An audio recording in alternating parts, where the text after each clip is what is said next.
नमस्कार दोस्तों, stock market studies में फिर से एक बार आपको स्वागत है। तो आज मैं बात करने वाला हूँ दिग्गज एक फार्मास्यूटिकल कंपनीज़ के बारे में, जो अ, बहुत एक अच्छा खासा कंपनी है और साथ ही साथ निफ्टी 50 का भी एक दिग्गज शेयर भी है। तो इस कंपनी के बारे में आज बात करूँगा क्योंकि कंपनी में आपको आप पहले से निवेश करके बैठे हुए हैं और आप नया निवेश करना चाहते हैं तो इसके लिए क्या राय होंगे। तो ये जो क्वार्टर का रिजल्ट है, इस क्वार्टर का रिजल्ट के ऊपर मैं आपको सारी जानकारी दिखाऊंगा और फ्यूचर के लिए इस कंपनी में क्या पोटेंशियल है, कितना पोटेंशियल है, उसके बारे में भी बताऊंगा। तो वीडियो को पूरा देखना और अभी तक मेरे चैनल को सब्सक्राइब नहीं किया तो जरूर सब्सक्राइब कर लेना। तो चलो देखते हैं आज के स्टॉक के बारे में।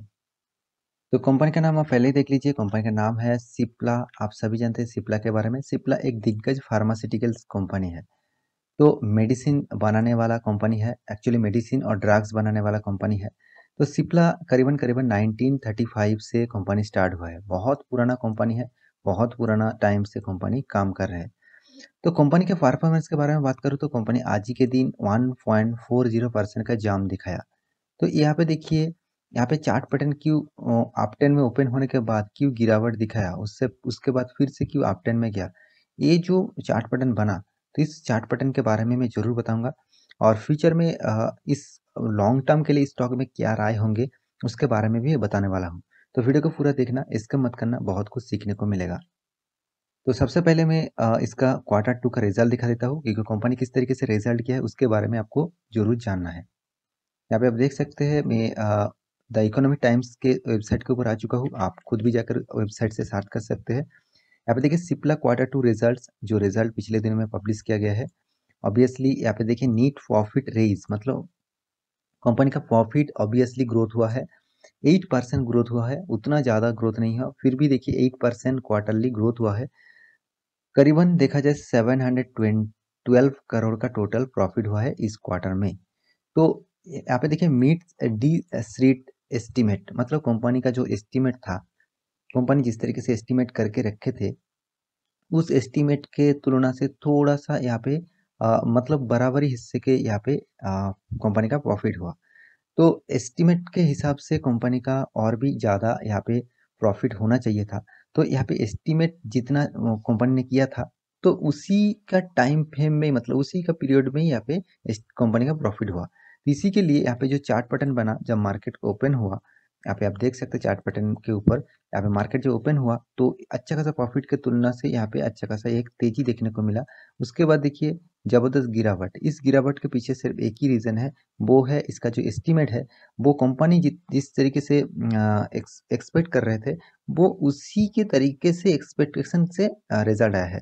देखिए उस कंपनी, हर वक्त कोई भी कंपनी, देखिए आप एक बिजनेस कर रहे हैं तो आपको हमेशा टारगेट रहेगा जो उससे भी ज़्यादा आपको प्रॉफिट चाहिए होता है। तो इसी तरीके से कंपनी का जो टारगेट है वो टारगेट करीबन फिलअप हो गया।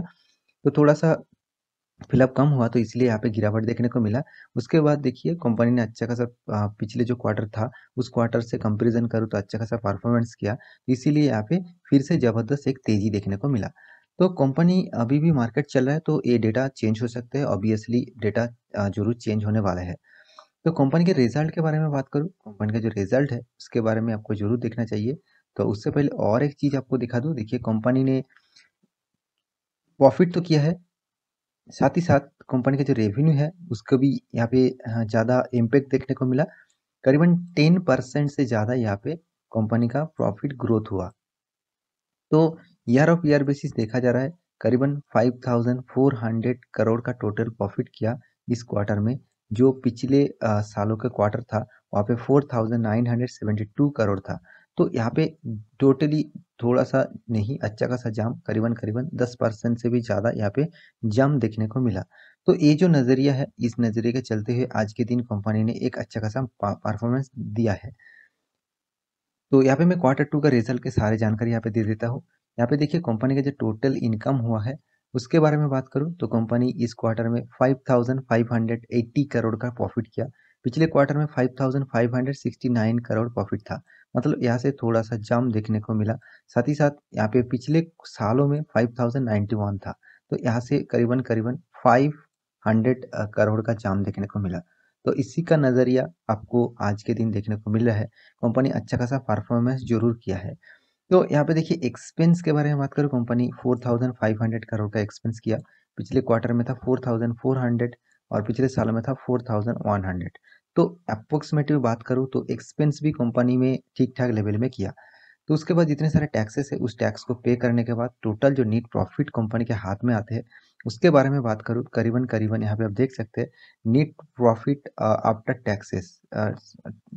Taxes before share of associate. तो टैक्सेस पे करने के बाद कंपनी के हाथ में जो प्रॉफिट आया, करीबन 712 करोड़ का टोटल प्रॉफिट आया। पिछले क्वार्टर में था 711 करोड़ और पिछले सालों के क्वार्टर में था 661 करोड़।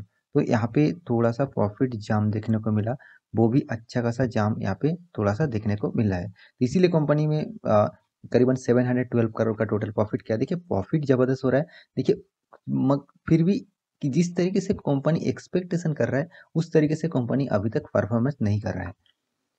क्योंकि कंपनी का जो ईपीएस है उसके बारे में बात करूँ तो अर्निंग पर शेयर जो है, तो इसके बारे में बात करूँ, देखिए कंपनी का ईपीएस 8.82 है।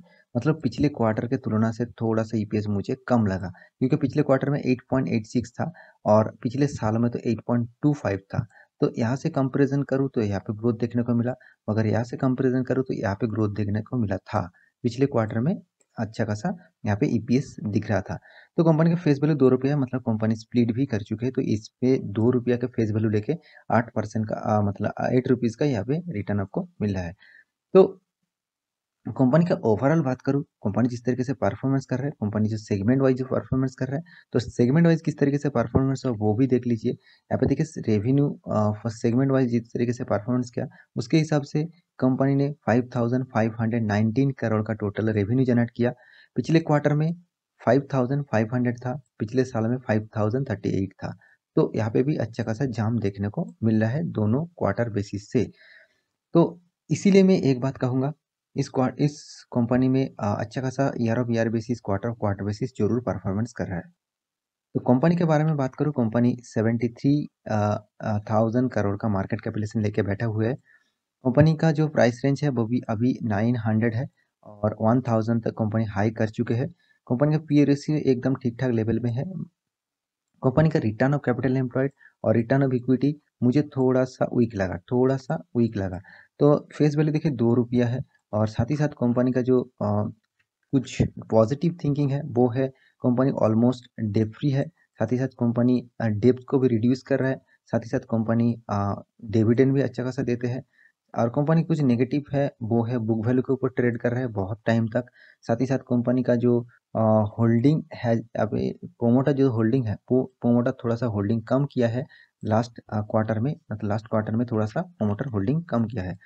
तो कंपनी का जो डिलीवरी जो सेल्स ग्रोथ है, वो थोड़ा-सा यहाँ पे वीक लगा 5 सालों में। साथ ही साथ कंपनी का जो रिटर्न है, वो थोड़ा-सा वीक लगा। तो एक कुछ नेगेटिव बात है, एक कुछ पॉजिटिव बात है। तो दोनों को कंपैरिज़न करूँ तो देखा जाए तो हिस्से बराबर यहाँ पे चल रहा है। तो कंपनी का जितने सारे कॉम्पिटिटर है, जितने सारे फार्मास्यूटिकल कंपनी है, तो सिर्फ फार्मास्यूटिकल कंपनी नहीं, जितने सारे फार्मास्यूटिकल कंपनी है, तो उसमें रैंकिंग देखा जाए तो सिप्ला का रैंकिंग बहुत दूर तक चला जाएगा। तो यहाँ पे देखिए इंडिया, यहाँ पे तो बल्क ड्रग एंड फॉर्मिन, जितने सारे बल्क ड्रग एंड फॉर्मिन होते हैं, उसके तुलना से कंपनी का जो कंपैरिजन किया जाता है, उसके हिसाब से कंपनी थर्ड नंबर पोजीशन में आते हैं, उसका मार्केट कैपिटलाइजेशन के हिसाब से। तो कंपनी का जो परफॉर्मेंस है, आप क्वार्टर बेसिस भी देख सकते हैं, क्वार्टर बेसिस भी आपको और नेट प्रॉफिट ज़बरदस्त देखने को मिलेगा। हर साल में आपको ग्रोथ थोड़ा-थोड़ा करके देखने को मिलेगा। साथ ही साथ आप ईयर ऑफ ईयर बेसिस देखेंगे तो और भी अच्छा खासा यहाँ पे परफॉर्मेंस देखने को मिलेगा। तो ईयर ऑफ ईयर बेसिस मुझे तो ज़बरदस्त परफॉर्मेंस लगा। इस तरीके से चार्ट पैटर्न देखने को मिला है। देखिए रॉकेट की तरह चार्ट पैटर्न मुझे नहीं दिख रहा है। फिर भी देखिए मुझे चार्ट पैटर्न थोड़ा-सा धीरे-धीरे अपट्रेंड में जाने के लिए यहाँ पे चार्ट पैटर्न दिख रहा है। तो जिस कंपनी में अच्छा खासा परफॉर्मेंस हो रहा है, तो उसमें आपको ज़रूर बने रहना चाहिए। तो इस कंपनी के बारे में बात करूँ तो सेल्स ग्रोथ मुझे 5 साल में 3 साल में थोड़ा-सा वीक लगा। प्रॉफिट ग्रोथ भी 10 सालों में थोड़ा-सा वीक लगा और रिटर्न ऑफ इक्विटी भी मुझे उतना अच्छा खासा नहीं लगा। इस तरीके से होना चाहिए। अच्छा खासा स्टॉक में जिस तरीके से परफॉर्मेंस होना चाहिए, उस तरीके से परफॉर्मेंस मुझे इस कंपनी में अभी तक नहीं लग रहा है।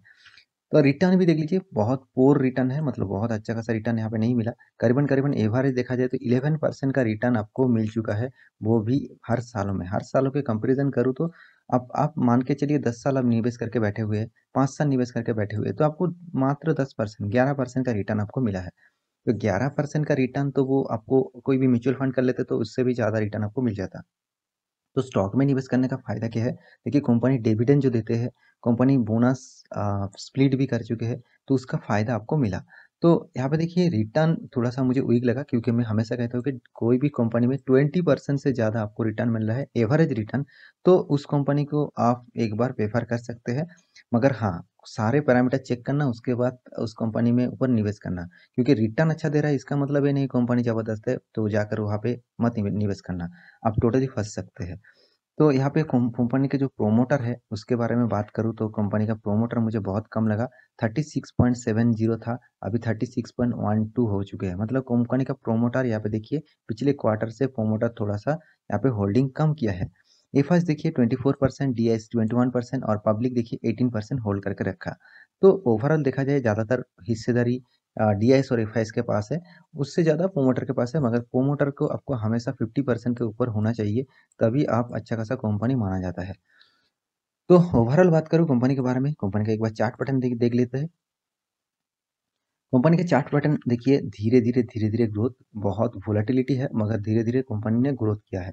तो देखिए लॉकडाउन के पीरियड के बाद जितने सारे फार्मास्यूटिकल कंपनी है, वो रॉकेट की तरफ भागा, मगर सिप्ला ने उतना अच्छा खासा तेज़ी नहीं दिखाया। सिप्ला सिप्ला इस तरीके से कंपनी है जो रॉकेट की तरह नहीं भागेंगे, आपको धीरे-धीरे परफॉर्मेंस देंगे। देखिए इस स्टॉक में मैं यही कहूँगा, कंपनी खराब नहीं है, कंपनी अच्छा खासा है। इस स्टॉक में आप पहले से निवेश करके बैठे हुए हैं तो आप ज़रूर पे होल्ड करिए, कंपनी खराब नहीं है। और जितने सारे नए इन्वेस्टर हैं, तो वो इस स्टॉक में खरीदारी करना चाहते हैं, तो थोड़ा-सा अमाउंट इन्वेस्ट कर सकते हैं, ज़्यादा निवेश मत करिए। कंपनी का परफॉर्मेंस मुझे उतना अच्छा खासा नहीं लगा। मैं इस कंपनी को रेटिंग देना चाहता हूँ ऑब्वियसली 2.5% का रेटिंग देना चाहता हूँ। मतलब 2.5 आउट ऑफ 5 में 2.5 यहाँ पे रेटिंग देना चाहता हूँ। उतना ज़बरदस्त मुझे इस कंपनी में पोटेंशियल नहीं लगा। तो देखिए आपके राय भी चेंज हो सकते हैं, आपके राय भी हो सकते हैं, आप भी बहुत ज़्यादा एनालाइज़ करके स्टॉक के ऊपर खरीदारी कर सकते हैं। ये मेरा राय बता रहा हूँ। आप मैं खुद इस स्टॉक में निवेश नहीं किया है, क्योंकि इस स्टॉक में मुझे उतना अच्छा खासा रिटर्न नहीं मिलेगा और अच्छा खासा पोटेंशियल मुझे नहीं लगा। 2.5 रेटिंग देने वाला मुझे स्टॉक लगा, तो इसलिए अच्छा खासा यहाँ पे इन्वेस्ट मैं इस कंपनी में नहीं किया। और भी दिग्गज सारे फार्मास्यूटिकल कंपनीज़ है, उसके ऊपर आप जा सकते हैं।